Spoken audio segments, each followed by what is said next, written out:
Welcome. Let's talk about politics and governance. We hear a lot about globalization being dead, with all the trade wars, anti-globalization movements. But my guest today, Lukas Linsi, looked at data on companies investing across borders, even during those rough times. And globalization seems to be well alive. Companies are still putting their money all over the world, and even the US kept investing in China during their trade war. So it seems globalization isn't going anywhere. It's just changing and adapting to the new world order. Let's hear more about it. I'm Rodrigo Silva. Let's talk about politics and governance. Lukas, welcome to our episode. Thank you very much, Rodrigo, for the introduction, and thank you for having me. Lukas, you and your co-author acknowledge in your article a growing sentiment against globalization, the rising political tensions, but also a lack of clarity on what deglobalization means. So tell me more about that.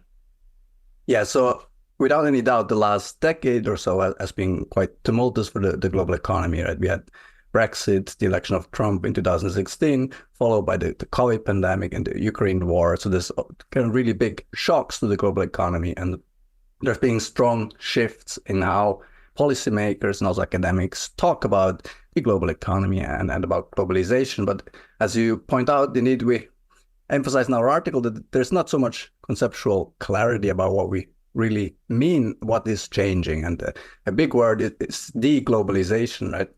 And then others that people talk about is decoupling, de-risking, or geoeconomic fragmentation. And there are other terms, and they're often used interchangeably, but we make the case that there's actually quite different things. And what is so important is that some of these concepts or phenomena are actually quite compatible with more integration, with more globalization than others.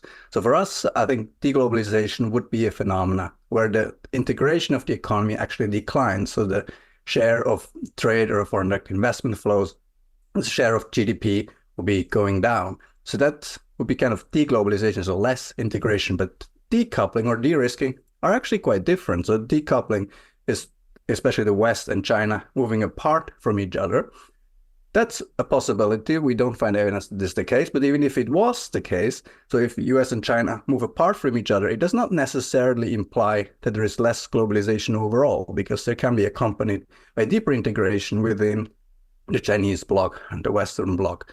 And even more so about the idea of de-risking, which is that like suppliers and companies should diversify the suppliers away from China. That logically actually even implies that there should be more globalization rather than less. Maybe they move out of China, but they will be setting up new factories, maybe in Vietnam, in Mexico, in Malaysia, as kind of backup option that they can fall back upon. And if this is what this deglobalization rhetoric encourages, it might actually, in this kind of a paradox, lead to more rather than less globalization at the bigger aggregate level. So I think in our article, we try to push us as scholars to think a bit more carefully about what we actually mean when we talk about deglobalization, because I think there's very different scenarios which can have very different implications for the global economy. Mm-hmm. Perfect. Let's go a little bit deeper on how you got into that. So tell us more about your study, what you specifically looked at, which is foreign investment. You'll tell us more about that, and the main findings, the main highlights of your study. Mm-hmm. Yeah, so the study was inspired by this discursive shift. We also observed, right, that much more skepticism of globalization, and then the Trump administration, then also increasingly the EU, with the pushback against globalization. What we were interested to know is to what extent does this actually affect what firms do and what kind of deglobalization that is leading to. So our starting point was actually, our expectation was that there was some kind of a deglobalization, because there was so much talk about this. But we saw that there is not so much evidence or empirical studies on this. And so we tried to kind of fill this gap and look at it empirically. And we also thought that it might be useful to shift this from the level of states, which we usually talk about, like trade between two countries, to the level of firms, which are the entities that actually do the trading. And we looked at different kind of data sources, FDI, but also firm level data, also survey manager survey level evidence. And we tried to examine, so what kind of deglobalization is actually happening. But what we did find by doing this analysis was actually that we found that there's actually no deglobalization happening at all. We actually found it to be quite the opposite. And that was really surprising to us as well in the first instance. And particularly if we look at the US-China relationship, which we say is some kind of a most likely case of deglobalization, where you would expect it to happen first and be more visible, we actually found that the US companies during the Trump presidency and the US-China trade war, how people have labeled it, actually there were pretty significant increases in investments from American multinationals in China. And we found that was really not what we had expected. And we were surprised. And then in our article, we tried to make some sense of this finding. So I read from this that apparently political rhetoric and corporate actions not always match. We need to kind of rethink these assumptions about deglobalization. So who can learn from these findings and what can they learn? Yeah, so I think the findings overall hopefully can contribute to correct some of the biases that are maybe in the more common sense kind of interpretations and discourses about the current state of globalization. I think independently from whether one thinks that globalization is a good thing or a bad thing, it is just a fact that global production today is very deeply globalized through fairly complex production networks. And it will be very difficult, maybe it's even impossible to really deglobalize the economy again, or if one would do so, the costs will be extremely high. And we talked about the case of moving away from China. That might be possible to force companies, Western companies, to leave China. But if they do so, it will probably not mean that they will move back to their home states. It will mean that they maybe move to a third country, which again is quite different from the idea of having deglobalization and things becoming more national again. It's rather that there will be different types and maybe rearranged kind of production networks, but they remain deeply global.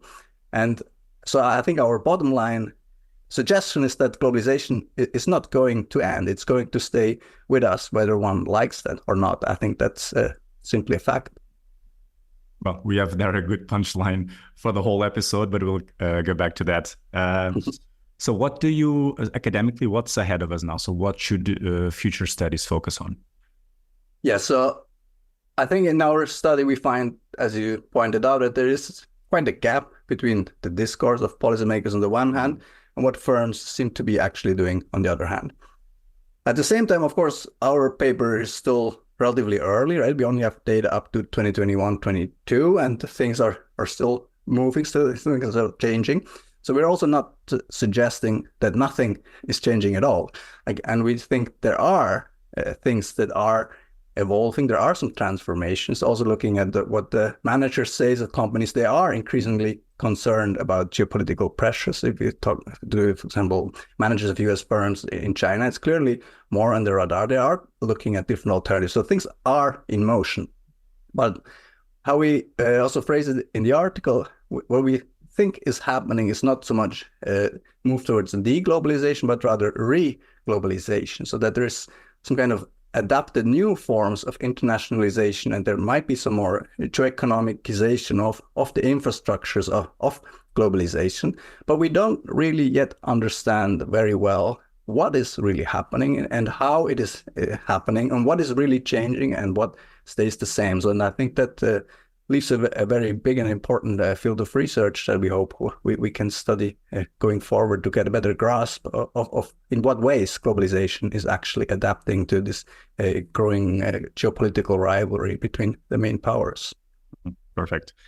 You mentioned before how you were a bit surprised with some of the findings, especially the growing investment of US multinationals in China during this, especially trade war. So let's follow up on that. What were some of your personal thoughts after looking and after reflecting on the findings? Yeah, so to make sense of it, I think we looked at, especially at this manager level survey data, which I think gives us some insights about how the managers think. And so how we can explain it, I think, is on the one hand that at this point for the first Trump presidency, that there was still the trade war and the pressures to deglobalize was still quite discursive, and maybe companies didn't really think that it would be all that serious, and maybe more temporary. So they were not too concerned about it if you look at the surveys from 2016, 2017, 18. But actually, we see that this then started to change towards the later years of the Trump administration, and also with Biden, that it starts to more sink in that this might be here to stay. But then, from the firm perspective, the main question is, so for them, it's really difficult for many of these, especially manufacturing sector. There are not that many alternatives to the Chinese economy, because it's a hyper competitive kind of ecosystem and environment that has really efficient and productive producers of certain inputs that they cannot just easily get anywhere else. In addition to that, also for more services industry, China is a huge consumer market. For many the services industries, they have been thriving on gaining more access to the Chinese consumer market. So for both set of companies, they really want to stay in China. So leaving China is not their preferred option. That is pretty clear. But on the other hand, over time, they start to realize more and more that there are these real risks, and the political risks are growing. So what we see is the main response the companies are thinking about is not so much to leave China, but rather to duplicate maybe their presence in China in another country, to have some kind of backup, or to insulate their presence in China through maybe legal changes, that instead of being a foreign company, you can turn it into a more domestic vehicle legally. And that in those ways, they try to find ways that they can stay in China without exposing them too much to the geopolitical risks. And this increase in investment over that time period is also partly reflected in that kind of strategic response by multinationals. Mm-hmm, mm-hmm. Globalization is here to stay, whether we like it or not, was a great punchline you said a few minutes ago. But I always ask our authors to close this episode, in no more than 2 sentences, if there is anything you want our audience to remember about this talk, what would it be? Yes, it's just that there is this gap between how we talk about globalization and the current state of globalization and what is actually happening. Mm-hmm. And that things maybe not all is as dark as it may sound in the news media.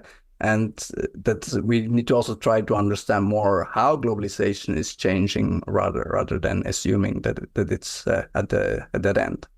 An optimistic punchline. Lukas, yes. Thank you very much. Thank you for having me. Thanks for the conversation. This podcast is powered by Cogitatu Press. You can listen to this episode on the Let's Talk About Politics and Governance website, on Cogitatu Press YouTube channel, and whatever you get your podcast.